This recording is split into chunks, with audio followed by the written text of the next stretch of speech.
Hello students, welcome to पढ़ लेना। और आज मैं कराने जा रहा हूं आप लोगों को रिफ्लेक्टिव जर्नल, जिसको ट्रैवल जर्नल भी कहा जाता है डीबीएससी में। Reflective journal and travel journal are the same 9th class के डीबीएससी के इंग्लिश के अंदर। ये एक राइटिंग स्किल्स का पार्ट है और reflective journal diary entry similar ही है, ज़्यादा डिफरेंसेस नहीं है। मतलब जिस तरीके से आप डायरी एंट्री लिखते हो वैसे ही आप ट्रैवल जर्नल या रिफ्लेक्टिव जर्नल भी लिखते हो। तो चलो स्टार्ट करते हैं। पहले जान लेते हैं कि रिफ्लेक्टिव जर्नल या ट्रैवल जर्नल होती क्या है। पहले हम जानेंगे रिफ्लेक्टिव जर्नल क्या होती है और उसको ट्रैवल जर्नल क्यों कहा जाता है, ये भी हम जानेंगे। तो शुरू करते हैं। Reflective journal is a place to write down your daily reflection entries. तो रिफ्लेक्टिव जर्नल ना एक ऐसी जगह होती है या बोल सकते हो ऐसी डायरी होती है जिसके अंदर आप अपने पूरे दिन का रिफ्लेक्शन एंट्री लिखते हो। मतलब कि आपके साथ आज जो जो इंसिडेंट हुए हैं वो क्यों हुए, क्या कारण था उनका, ठीक है, और आपको उसको फ्यूचर में कैसे सुधारना है। आप अपनी ही बातों पर, अपनी ही एक्शंस पर या अपने ही एक्सपीरियंस पे रिफ्लेक्शन डालते हो और आप सोचते हो कि आगे फ्यूचर में जाके उससे कोई गलती ना हो। रिफ्लेक्शन का मतलब क्या होता है? प्रतिबिंब, जब आप शीशे में अपने आप को देखते हो। सिमिलरली अपनी आदतों पर, अपने एक्सपीरियंसेस पे जब आप रिफ्लेक्शन डालते हो और उससे कुछ सीखते हो और फ्यूचर में जाके वो गलतियां, वो एक्सपीरियंसेस ना हो तुम्हें, तो उसको ही हम रिफ्लेक्शन जर्नल कहते हैं। ये ज़्यादातर लोग डायरी एंट्री के फॉर्म में ही लिखते हैं, जिसमें वो बेसिकली अपने प्रॉब्लम, अपने एक्सपीरियंसेस को शेयर करते हैं और फिर सोचते हैं कि इसको हम कैसे ठीक कर सकते हैं। It can be something good और बैड दैट हैड हैपेंड। देखो, ये कोई भी इंसिडेंट, कोई भी एक्सपीरियंस गुड या बैड हो सकता है जो आपके साथ हुआ होगा। That you can self reflect, अपने आप के ऊपर रिफ्लेक्ट कर सकते हो and learn from the past experiences. और आप सीख सकते हो कि आपका जो पास्ट एक्सपीरियंस हुआ है, बुरा या अच्छा, वो क्यों हुआ है, उसको कैसे आप इंप्रूव कर सकते हो या कैसे आप उसको ठीक कर सकते हो। ठीक है। अब रिफ्लेक्टिव डायरी या रिफ्लेक्टिव जर्नल हम लिखते क्यों? जर्नल का मतलब ही डायरी होता है बेसिकली। ठीक है। जर्नल ऐसे फॉर्म में होती है, मतलब एक मोटी सी कॉपी सी होती है जिसमें मतलब हर एक दिन का, डे 1 डे 2 का हम लोग एक्सपीरियंसेस लिखते रहते हैं। तो बेसिकली इसके कुछ पॉइंटर्स हैं जिसकी जिसकी वजह से हम लोग रिफ्लेक्टिव जर्नल लिखनी चाहिए या लिखना ही चाहिए। आप अपने पास्ट मेमोरी को भी स्टोर करके रख सकते हो रिफ्लेक्टिव जर्नल के तौर पे। To understand the things that had happened, सबसे पहली चीज कि आपके साथ कुछ भी हुआ, बुरा अच्छा, वो क्यों हुआ, क्या कारण था उसका होने का, और ऐसी चीजें आपके साथ ही क्यों हुई, है ना। तो वो जानने के लिए कि जो भी चीजें हुई वो हुई कैसे, उसको अंडरस्टैंड करने के लिए।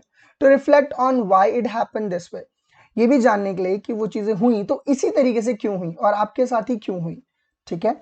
To align future action with your values and lessons learn from your past experiences, अपने फ्यूचर को कैसे आप ठीक कर सकते हो अपने पास्ट एक्सपीरियंसेस से। फॉर एग्जांपल, आपके साथ कुछ बुरा हुआ तो आप अपने फ्यूचर में उसको कैसे ठीक कर सकते हो, कैसे उससे बेनिफिट पा सकते हो। इसलिए भी आप रिफ्लेक्टिव डायरी लिखते हैं, सो दैट कि हमें पता हो कि हमने पास्ट में गलतियां की थी, इस प्रकार की थी, और ये हम इस तरह से क्या कर सकते हैं, ठीक कर सकते हैं। ठीक है।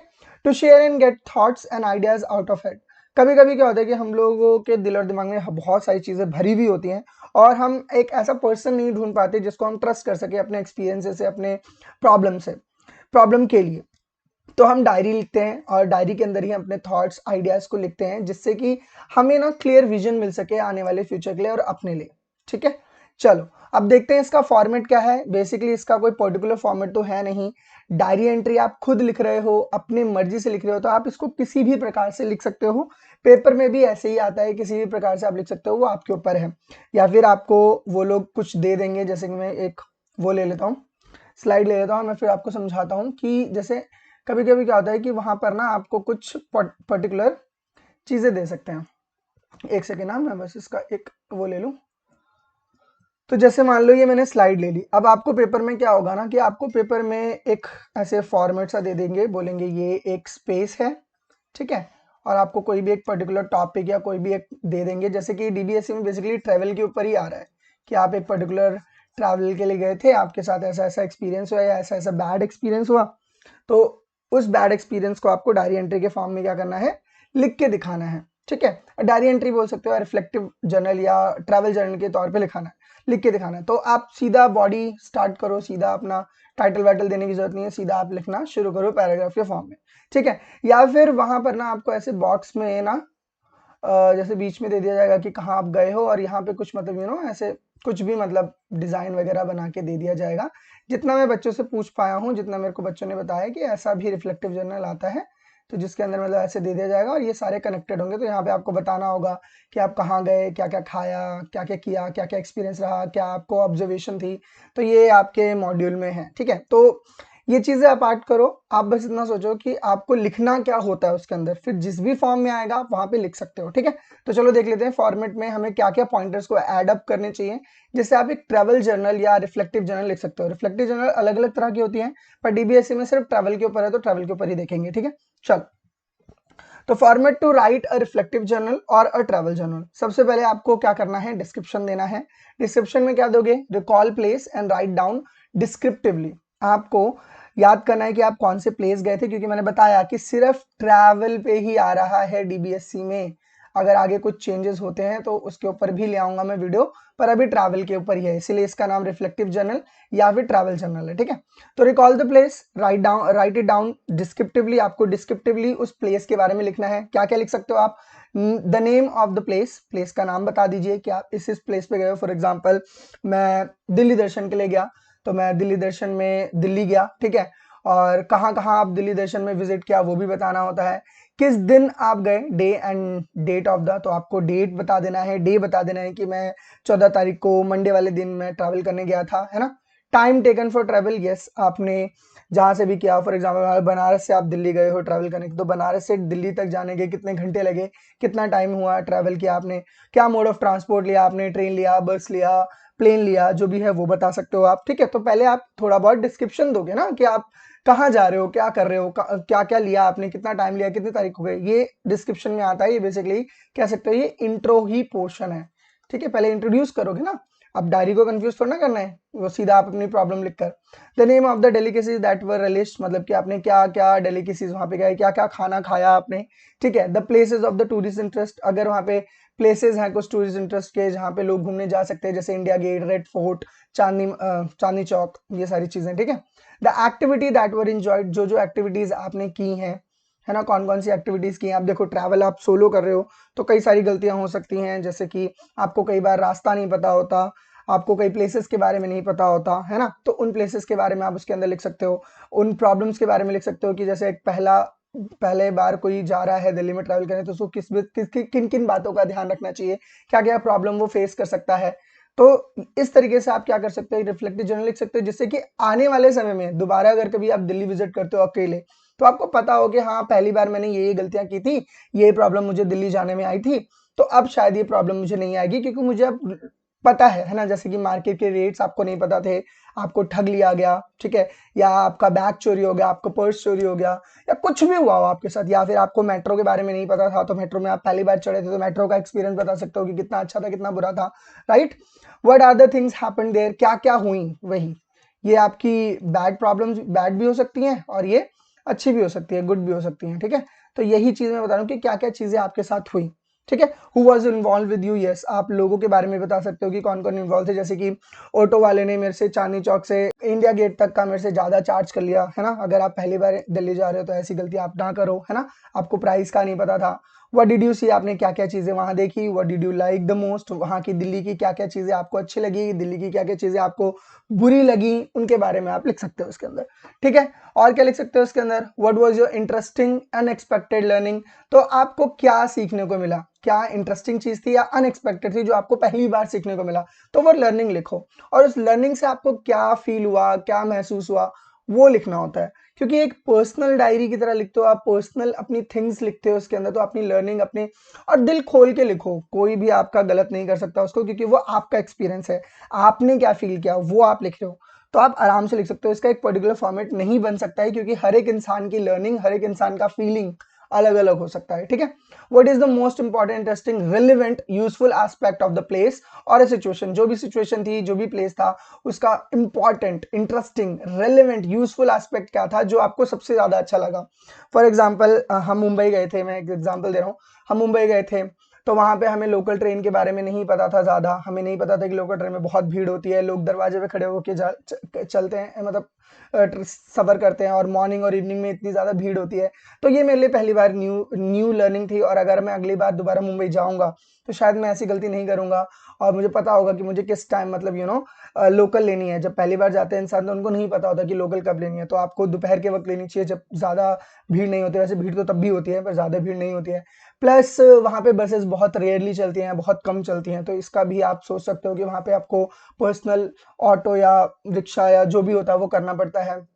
और अनएक्सपेक्टेड लर्निंग ये थी कि वहाँ पे बहुत ज़्यादा उमस होती है, गर्मी बहुत ज़्यादा लगती है, मतलब अजीब-सी वहाँ पे मतलब चिपचिपा-सा हो जाता है, तो जो दिल्ली में नहीं होता है क्योंकि मैं दिल्ली में रहता हूँ, आपको पता ही है। ठीक है, तो ये सारी लर्निंग्स होती हैं प्लस और मैंने ये सीखा कि वहाँ पर कितनी ज़्यादा भीड़ है, कितनी ज़्यादा भीड़ है, मतलब दिल्ली से भी ज़्यादा शायद भीड़ मुंबई में है। और पर हाँ, अनएक्सपेक्टेड ये था कि वहाँ पे लोग दिल्ली जैसे उनके घर नहीं होते, वो लोग फ्लैट्स में रहते हैं, ये मेरे लिए एक नई चीज़ थी। यहाँ पे भी अब फ्लैट शुरू हो गए हैं क्योंकि ऑफ कोर्स पॉपुलेशन इतना बढ़ गया है, पर यहाँ पर लोगों के खुद के घर भी हैं, गलियाँ हैं, गलियों में जा सकते हैं, पर वहाँ पर आपको बिल्डिंग्स में जाना पड़ता है ना? रोड होते हैं सिर्फ, तो वही चीज़ें मैंने ऑब्जर्व किया था, तो वही, है ना? एनी अदर ऑब्जर्वेशन अगर आपको लगती है तो वो लिख सकते हो। Take a few minute to reflect and interpret the place experience. फिर थोड़ा-सा आप सोचो आराम से कि आपको क्या-क्या एक्सपीरियंसेस हुआ है, क्या-क्या गलतियाँ आपसे हुई और क्या-क्या गलतियाँ आप फ्यूचर में नहीं करोगे, उनके ऊपर रिफ्लेक्शन दो। रिफ्लेक्शन का मतलब ये होता है कि आप अपनी गलतियों को सुधारने का मौका दो आने वाले फ्यूचर के लिए, ठीक है? Conclude what you can learn from the event and how you can apply it next time। तो ऑफ कोर्स कंक्लूड करना है आपको इसके अंदर कि इन एक्सपीरियंस से आपने क्या सीखा और अगली बार अगर आप ऐसे प्लेसेस पे जाते हो, ऐसा ट्रैवल करते हो, तो उससे क्या सीख सकते हो, ठीक है? जैसे हम लोग हिमाचल प्रदेश भी गए थे, मैं और मेरे फ्रेंड्स, तो वहाँ पे भी मैंने बहुत कुछ सीखा, ठीक है? सबसे पहले वहाँ पे टावर्स बहुत कम आते हैं, दूसरी बात वहाँ नेचर है काफ़ी अच्छा और दूर-दूर तक आपको साधन नहीं मिलता है, तो आपको एक पर्टिकुलर जगह से ही बस लेनी पड़ती है और वो पर्टिकुलर जगह पे ही छोड़ती है।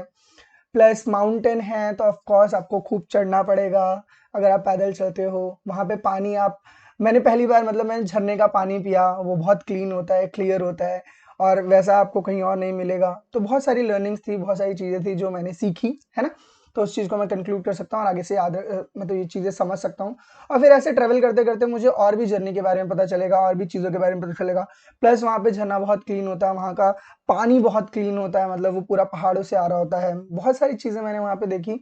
वहाँ का खाना बहुत स्वादिष्ट होता है, वहाँ पे मोस्टली आपको खट्टी चीज़ें ही फ्रूट्स में मिलती हैं, जैसे संतरे हो गए और वहाँ पे मैंने वो खाया था, क्या बोलते हैं उसे, वो गोल-गोल होता है, रेड-रेड होता है, मुझे उसका नाम नहीं पता। ठीक है, तो वो नई चीज़ें थी मेरे लिए जो मैंने शायद दिल्ली शहर में नहीं करी हैं, है ना? What you have you learn, आपने क्या सीखा? तो मैंने बता ही दिया, ऐसी ही चीज़ें आपको बतानी है, आपको क्या सीखना है या सीखा है आपने। How can it be applied in future, ये चीज़ें अप्लाई कैसे की जा सकती हैं फ्यूचर के लिए? फ्यूचर रेफरेंस के लिए आप बता सकते हो कि हिमाचल प्रदेश में अगर मैं ऐसे-ऐसे गया था, तो अब मुझे पता है कि वहाँ पे कैसे सफ़र करना है, क्या सफ़र करना है ना? ठीक है? कितना बजट लगेगा, ये सारी चीज़ें मुझे पता चल गई हैं, तो वही चीज़ें आपको। तो यहाँ पर ना 2 दे रखे हैं आपको, बोल सकते हो 2 रिफ्लेक्टिव जर्नल है या बोल सकते हो ट्रैवल जर्नल है। तो इन दोनों को एक बार देख लेते हैं, वैसे इसमें क्लियर तो ज़्यादा नहीं है, पर इस बच्चे ने जिसने भी लिखा है, उसने काफ़ी अच्छे से लिखा है। जैसे कि ये लंदन का है, मैंने बताया ना डे 1 करके, तो सीधा उसने टॉपिक दिया है और डे 1 लिखा है कि डे 1 में उसने क्या-क्या चीज़ें की, ठीक है? जैसे कि सबसे पहले उसने बताया कि 10 आवर की फ्लाइट थी और हाँ, पिक्चर्स वगैरह, ड्राइंग वगैरह बना सकते हो और भी ज़्यादा विजुअली इंटरेस्टिंग बनाने के लिए कि पढ़ने में मज़ा आए। जैसे कि आप देख सकते हो कितना सुंदर बनाया है उसने, है ना? हर एक चीज़ उसने लिखी भी है, हर एक चीज़ उसने यू नो जो भी है फ़ोटोज़ वगैरह डाली। तो सबसे पहले 10 आवर की फ्लाइट में उसने लिखा है we had our 10 hour flight from SPO, I don't know SPO क्या है? सर्च करना पड़ेगा, एलएचके, शायद ये एसपीओ कहीं से कहीं जगह तक गई है, लंदन तक गई है शायद। आई स्लेप्ट थ्रू डिनर, वो सो गई थी, डिनर के अंदर सो गया था, जो भी है। और इसने लोल, मतलब मैं बोलता रहा हूँ कि ये फर्स्ट पर्सन नैरेटिव में लिखा जाएगा, ऑफ कोर्स फर्स्ट पर्सन मतलब आई और वी में, ठीक है? दूसरी बात, आपका पर्सनल एक्सपीरियंस है तो इसके अंदर आप खुल के लिख सकते हो, कोई इसकी वो नहीं है कि आपको फॉर्मली लिखना है, इनफॉर्मली लिखना है, आप किसी भी तरीके से लिख सकते हो। जैसे यहाँ पे इसने इनफॉर्मली लिखा है क्योंकि आपकी डायरी है तो इनफॉर्मली लिख सकते हो, एलओएल लिखा है, लॉट्स ऑफ लव भी हो सकता है या फिर लॉट्स ऑफ लाफ भी हो सकता है ना? और ये मेरे को क्लियर दिख नहीं रहा है पर ठीक है। फिर इन्होंने लिखा है कि it's okay since they bought the food back, मतलब सो गई थी खाते वक्त तो फिर दोबारा फूड आ गया था उसके लिए, फ्लाइट के अंदर ये लिखा है ना? We then took the subway, फिर उसने सबवे लिया, सबवे ट्रेन होती है, ट्रेन लिया और फिर ये पता नहीं कहाँ गए, एयरबीएनबी, शायद एयरबीएनबी एक होटल होगा, तो वहां पहुंच गए ये लोग। फिर सेकंड क्या हुआ, रेस्ट द लंच एट इट्सू, इट्सू जगह का नाम होगा, तो इन लोगों ने लंच किया इट्सू में, है ना। तो जो भी लंच किया वो यहाँ पे पूरा का पूरा उन्होंने एक्सप्लेन कर रखा है, आप पढ़ लेना, मुझे दिखाई नहीं दे रहा है क्लियरली क्योंकि बहुत ज़्यादा मेसी लिखा हुआ है। We decided to rest at the Airbnb rest करने की सोची इन्होंने फॉर अ शॉर्ट वाइल, थोड़े समय के लिए, वाइल वी शावर्ड, हमने नहाया, एंड स्टफ, शावर मतलब वही फ्रेशन अप हुए वो लोग। वी मेट अप पता नहीं क्या लिखा है, जो भी लिखा है, and had a lunch, lunch किया इन्होंने वहीं पर ही, which is like an Asian food express, Asian मतलब वहाँ पे इंडिया का खाना मिलता होगा, एशियन का जो भी है, आई डोंट नो क्या, क्लियरली नहीं विजिबल है मुझे। I got the chicken Jaipur soup, इन्होंने चिकन जयपुर सूप, मतलब वही इंडियन का था, इंडियन कुजीन था वहाँ पे, है ना। फिर कहाँ गए ये लोग, फिर उसी दिन ये कॉन्वेंट गार्डन चले गए घूमने के लिए। We went into the Covent Garden and did some brief window shopping, इन्होंने ब्रीफ छोटी सी विंडो शॉपिंग करी, है ना। तो आप इसको पढ़ लेना, आपको समझ आ जाएगा। फिर देखो इसने दूसरा तीसरा क्या चौथी चीज करी थी, द ब्रिटिश म्यूजियम गए ये लोग घूमने, तो ब्रिटिश म्यूजियम में उनके साथ क्या क्या हुआ वो पूरा एक्सपीरियंस बताया है। फिर उसके बाद स्लीप स्लीप एंड स्लीप, पूरे दिन सोते रहे, वो पूरा बताया गया है ना। यह ऑल चेशायर चीज, शायद इन्होंने कुछ, अच्छा ओल्ड लिखा है, या ओल्ड चेशायर चीज, मेरे ख्याल से कोई खाने का डिश होगा जो डिनर में इन्होंने किया होगा, है ना, देख लेना। एंड फिर उसके बाद ये लोग कहाँ गए, थेम्स रिवर पे गए, थेम्स रिवर है ना लंदन में, तो वहाँ ये घूमने गए। तो आप देख सकते हो इसके अंदर पूरा इन्होंने कैसे डिटेल में और कितने अच्छे से एक्सप्लेन किया गया है कि उन्होंने क्या देखा, क्या खाया, क्या फील किया, क्या महसूस किया, और क्या क्या उनकी लर्निंग्स थी लंदन में पहली बार घूमने से। और दूसरा यहाँ पे है मैक मैक्लॉन्जगंज है, आई एम हियर मैक्लॉन्जगंज। फिर वही है, यहाँ पे इसने बहुत अच्छे से लिखा है, देखो बहुत इनफॉर्मली लिखा है और कितना क्यूट लिखा है ना। पहले ये कहाँ गए, धर्मकोट गए, अच्छा मैक्लॉन्जगंज के लिए धर्मकोट से गुल्लू देवी टेम्पल, और फिर त्रिउंड मैक्लॉन्जगंज, मतलब ऐसे ये पहुंची है। Something I had to eat और ड्रिंक टुडे, तो कुछ खाया इन्होंने। तो सबसे पहले इन्होंने ब्रेकफास्ट में क्या खाया, तमसा खाया, है ना। ये बेसिकली तिब्बती पॉरिज है, मतलब खीर है एक तरह की, स्वीट पॉरिज होता है, खीर है ना। तो आप देख सकते हो इसके स्वीट सूप की तरह लग रहा था, बिल्कुल गाढ़ा सा। उसके बाद डिनर में इन्होंने होटल में डिनर किया, पिज़्ज़ा खाया, विच वॉज नाइस, अच्छा था, बट थोड़ी सी सीजनिंग की कमी थी, ये लिखा हुआ है इसके अंदर। फिर इन्होंने ये कुत्ते से मिले तो वो भी बताया इन्होंने कि देखो something that made me smile today, मतलब इसकी वजह से शायद वो हंसी आज। तो यहाँ पर था एक लिटिल सा कंपेनियन था जो इनको धर्मकोट में मिल गया था, और वो गुलू देवी टेम्पल तक गया, लवली लिटिल डॉग, बहुत सुंदर सा डॉग है, ऐसे उन्होंने एक्सप्लेन किया है। फिर ड्रिंकिंग ब्रेक ट्री, तो इन्होंने चाय पिया एट गुल्लू देवी, इन्होंने जो भी है 10 मिनट के रेस्ट में इन्होंने चाय पिया होगा। फिर मैजिक व्यू देखते हुए चाय स्टॉल पे चाय पिया, चाय चाय चाय, है ना। समवन आई सॉ और टॉक टू, फिर आज उन्होंने किससे बात की, क्या किया उन्होंने, तो वही है फैंसी सिख बॉयज, मतलब सिख बॉयज थे, सिख मतलब यू नो सरदार लोग। उसके बाद यहाँ पर इन्होंने जो भी किया है ये पूरा लिखा हुआ है, आप देख सकते हो, इसको पढ़ सकते हो। तो आप देख सकते हो कितने सुंदर तरीके से इन्होंने रिफ्लेक्टिव जर्नल, ट्रैवल जर्नल, मेरा इस वीडियो का यही उद्देश्य था कि आपको समझा सकूँ कि रिफ्लेक्टिव जर्नल और डायरी एंट्री और बोल सकते हो ट्रैवल जर्नल में क्या डिफरेंस है। ज़्यादा डिफरेंस नहीं है, बस इसमें क्या होता है कि इसमें अपनी गलतियों को बताते हैं हम लोग कि हमने ये गलतियाँ करी है, ये हमारे साथ बैड एक्सपीरियंस है, अच्छा एक्सपीरियंस हो, वैसे तो उसमें भी एक्सपीरियंस ही बताते हैं। तो ये भी पास्ट टेंस में लिखा जाता है एज यू नो, ठीक है। तो आप समझ ही गए हो कि डायरी एंट्री और ये ट्रैवल जर्नल में ज़्यादा फर्क नहीं है। और एक और था वो ट्रैवल लॉग, तो इनमें ज़्यादा अंतर नहीं होता, सब में मोस्टली चीज़ें सेम ही होती हैं, बस थोड़ा सा अलग तरीका होता है लिखने का। जैसे कि ट्रैवल जर्नल के ट्रैवल लॉग में आपने देखा टाइटल और फिर हम लोग पैराग्राफ बनाते हैं, डायरी एंट्री के अंदर एक डेट टाइम वगैरह लिख कर हम लोग लिखते हैं। सिमिलरली रिफ्लेक्टिव जर्नल और ट्रैवल जर्नल में भी ऐसा ही कुछ है। तो आप इनका आइडिया लेकर किसी भी टॉपिक के ऊपर आप अच्छा खासा क्या कर सकते हो, एक ट्रैवल जर्नल, सॉरी हाँ ट्रैवल जर्नल बोल सकते हो, रिफ्लेक्टिव जर्नल बोल सकते हो, रिफ्लेक्टिव जर्नल लिख सकते हो। आई होप आपको रिफ्लेक्टिव जर्नल का कॉन्सेप्ट क्लियर हुआ होगा। अगर आपको फिर भी क्लियर नहीं हुआ है तो प्लीज मुझे मैसेज में, सॉरी कमेंट बॉक्स में आप बता सकते हो, ठीक है। और अगर आपको समझ आया है जो भी मैंने इस वीडियो में समझाया है, तो प्लीज मेरे चैनल को सब्सक्राइब कीजिए, लाइक कीजिए इस वीडियो को, और शेयर कीजिए अपने दोस्तों के साथ, सो दैट मैं ऐसी वीडियोस और भी लाता रहूं और आपकी मदद करता रहूं।